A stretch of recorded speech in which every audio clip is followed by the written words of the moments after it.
If you have a lower back tweak, if you notice that you can't twist from side to side or bend over without having pain, or if you have just kind of a constant aching or occasional spasming in your lower back, it probably means that you tweaked your lower back. This workout is going to provide immediate relief. It's going to help relieve some of that stiffness, that discomfort in your lower back, and allow you to go about your day with less pain. It's also going to help you work on the root causes. So you can use this workout multiple times per day over the next few days or a few weeks to help you get back to normal. This is a beginner-friendly workout, so just do your best and follow along. And within a few minutes, you should notice that your back is feeling a lot better. Let's get started. By the way, if you're new here, make sure you subscribe. We put out a new workout every week, and like this video if you find it useful.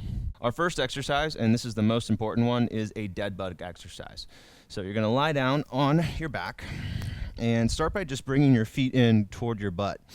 This should feel better for you right away. Work on pulling your lower back into the ground and starting to flex your abs.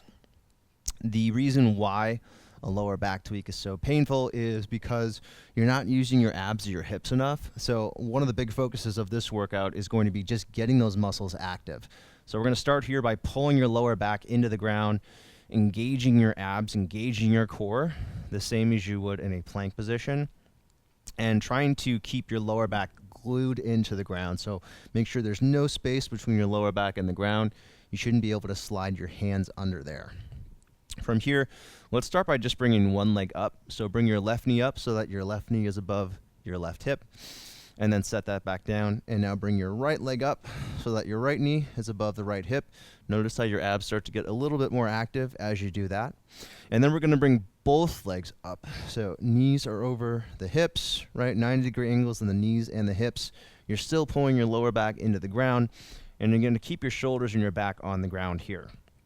We're going to bring your hands to your thighs. And even the setup of this exercise should get your abs working, right? We want to feel that contraction in the core. From here, you're going to bring your left leg forward and reach your left arm back at the same time. Take a breath here. And then bring your hand and your thigh back together. And now do the other leg. Right leg forward, right arm back. Take a breath in. And bring it back. Other side, left leg forward, left arm back. Make sure your lower back is pressing into the ground. Take that breath. Switch sides. Right leg forward, right arm back. Bring it back. And then to start making this more challenging, if you'd like to, you can bring your left leg closer to the ground, as long as it feels okay for your lower back. Switch. Right leg forward, right arm back. You can also lift your shoulders if you want to make it more challenging. And then we'll go one more to each side. Left leg forward, left arm back. Last one. Right leg forward, right arm back. Lower back pulling down. Return to center and release your feet down. All right, so first exercise, still pretty challenging, but if that was challenging, that's a good sign that this is really going to help you. And you should notice, again, your lower back should start to feel better pretty quickly just doing these exercises. From here, we're going to flip over into a tabletop position for a bird dog. Move mindfully here. I know that moving from that seated or on your back position to a tabletop position can be uncomfortable, so just move mindfully if you're dealing with that lower back tweak. Hands go under your shoulders, knees are under your hips. Pick your belly button up just like you would for a plank, so you want your abs to be engaged here. And then staring straight down at the ground, bring your left arm forward and up, palm facing down. Try to keep your hips as stable as possible. Don't let them move. And then bring your right leg straight back. So if you're looking at me from behind, my hips should be level. You don't want your hip way up in the air. You also want to make sure that you're not looking forward and arching your back and letting your chest aim forward. You want your head and your chest aiming down and your hips level here. You can also squeeze your right hand and your left knee toward one another in this position to increase that core engagement. Again, it should feel like you're doing a plank. It should feel like you're doing a core exercise here. If you're feeling it all in your lower back, you're probably arching your back. You might also be hiking that right hip up too high. So Try to keep your body facing straight forward here. We're going to do one more breath. Keep looking straight down at the ground. Right heel presses back. Left arm squeezes up. And then release the hand. Release your knee down. And we'll go straight into the other side. Reach your right arm up, palm facing down. Without moving your hips, bring your left leg straight back. Heel presses away from you, toes flex toward you. Look straight down at the ground and breathe in and out of your nose. The breathing portion is important because we want to be able to tell your body to relax. If you can get your body to relax, that's part of allowing the lower back to release, right? Getting those muscles to relax, getting them to release, and that's what's going to help with relieving that stiffness, that tightness there. Part of what's going to do that is building more strength in the hips and core, basically telling your body, hey, lower back, you don't have to do as much work as you think you need to because the hips and the core, we've got this, right? So building core strength, building hip strength, taking that pressure out of the lower back, also working on that breathing to tell the lower back that it can relax. This is all part of it. And the more that you can be consistent with this, better it's going to be. One more breath here. Release down. All right. Nicely done. From here, we're going to stand up and go into a standing one-leg balance. So this is a really basic balancing exercise, nothing fancy. You're going to stand on your right foot and then lift your left leg up off the ground. Bring your knee up to hip level if you can. If you notice that this causes pain, you can keep your knees close to one another and bring your left heel in toward your butt instead. Goal with this balancing pose is to start building strength in your hips and in your core. Again, our goal with the lower back tweak is getting the muscles that support the lower back to engage. If you want to make this a little more challenging, you can also reach your arms up, work on your posture a little bit. Breathe in and out of your nose. Focus on a non-moving point at eye level for assistance with balance.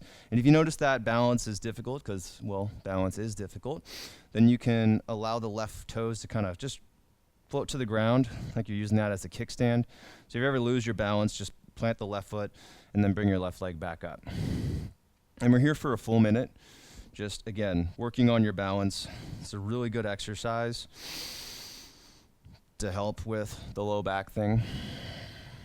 And the cool thing about all these exercises that we're doing right now, you can use all these exercises in any order for a warm-up.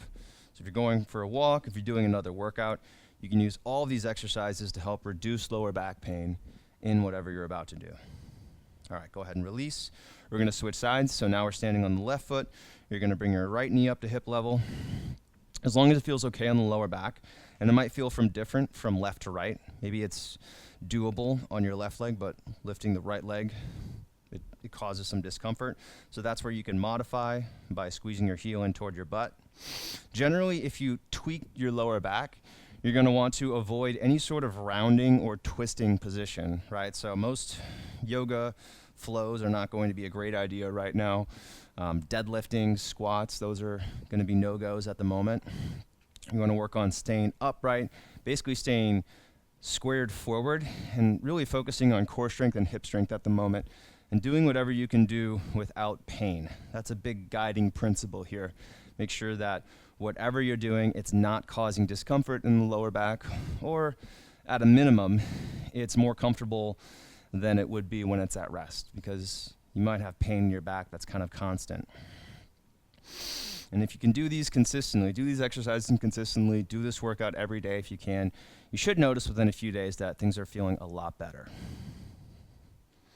All right, go ahead and release. Hey guys, 15-second break here. If you are in your 40s, your 50s, or your 60s, and longevity is your goal, I want to invite you to do our 30-day Manful Yoga Challenge. It's free. It's right here on the Manful Yoga YouTube channel. Go ahead and click the link below in the description and join me when this video is finished.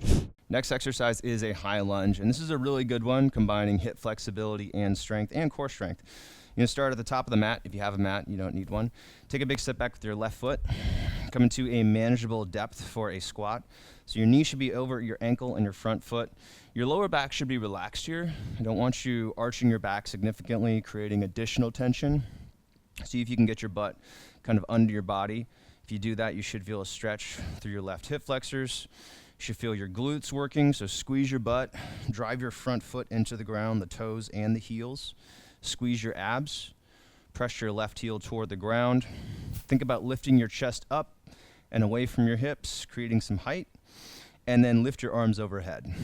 If you need to spread your arms to make it feel a little more comfortable through the neck, you can do that. You can also drop your elbows to shoulder level if that feels better.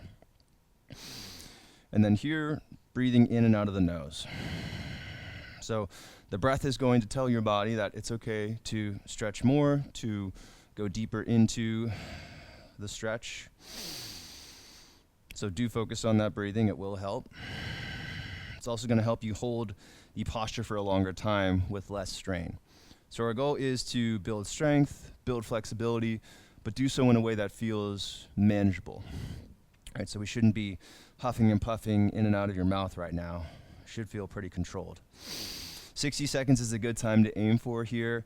You can also go upwards of 90 seconds, even 2 minutes if it feels okay. Use your body as kind of your warning system here. If it feels uncomfortable, if it feels painful, back off.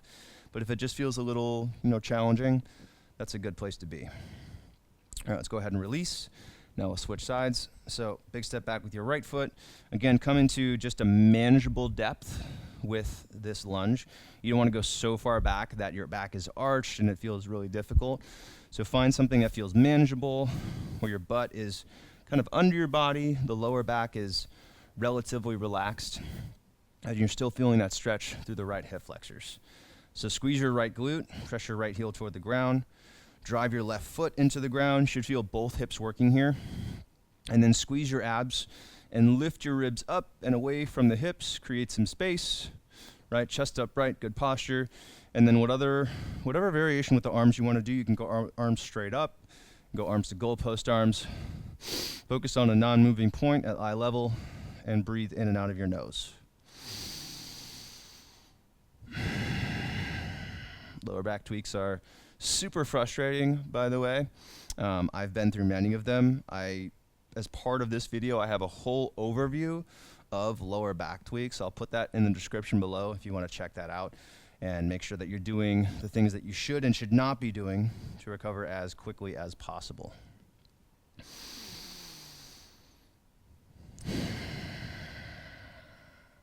Try to feel strength in this position, not just a passive stretch, but try to maintain activation through those muscles.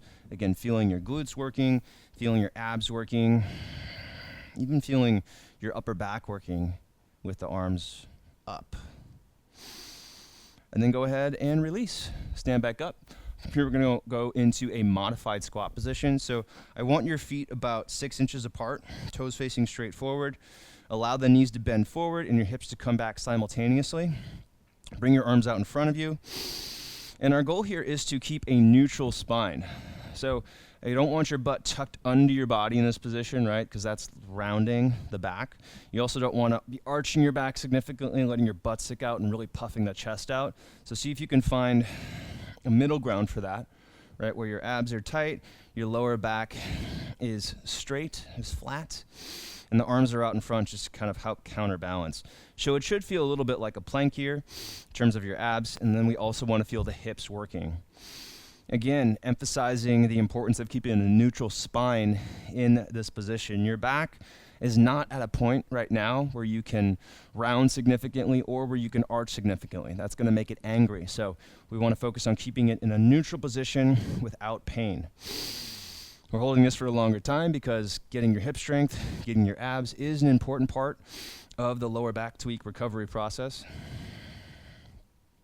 And then go ahead and stand up.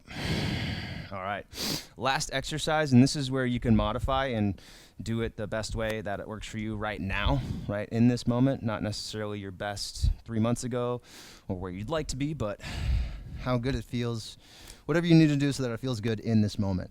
Go ahead and lie down on your back. We're going to start off that same way we did the dead bug exercise. We're basically going to do a modified hollow body hold here, and this is a really good way for you to get back to your normal self, your normal lower back feeling. Slowly bring your legs forward, keep your shoulders off the ground, and then go as far forward as you can without any lower back pain. Make sure that your lower back stays glued into the ground, just like you did with a dead bug. And if you notice yourself starting to fail or there's pain, bring your knees back in so that your knees are over the hips. Don't bring your knees in past the hips because that's going to hurt the back. So keep the knees over the hips. And then I just want you to kind of play around with bringing your legs forward and then bringing your legs back in. If you notice that you're not having good technique here, you need a break, you can plant your feet, let your head relax, and then get back into it. So just another 30 seconds here, just playing around with this hollow body modified position. And again, the more that you can work on building core strength while keeping your abs pulling down, keeping your lower back pulling into the ground, the more quickly you are going to recover. Just make sure that you're doing this without pain. Last 5 seconds to kind of mess around here. All right, let your feet come down, and then when you're ready, go ahead and sit up. So that's the low back tweak workout. If you have low back pain right now as a result of the tweak, this is something that you should be doing on a regular basis, daily if possible. You can even do it multiple times per day. So save this workout, do it again and again, and your back should start to feel better. At a minimum, I try to do this at least 3 times per week. If you want to learn more about a lower back tweak, what you should and shouldn't do to make sure you recover as quickly as possible, I do have a full video on that. Go ahead and click over my shoulder, and you can check out that video right now. Thanks, guys, for being here. Make sure you like the video if you found it helpful. Subscribe if you want more content like this. We put out a new video every week. And leave a comment if you have any questions. I'll see you guys on the next workout.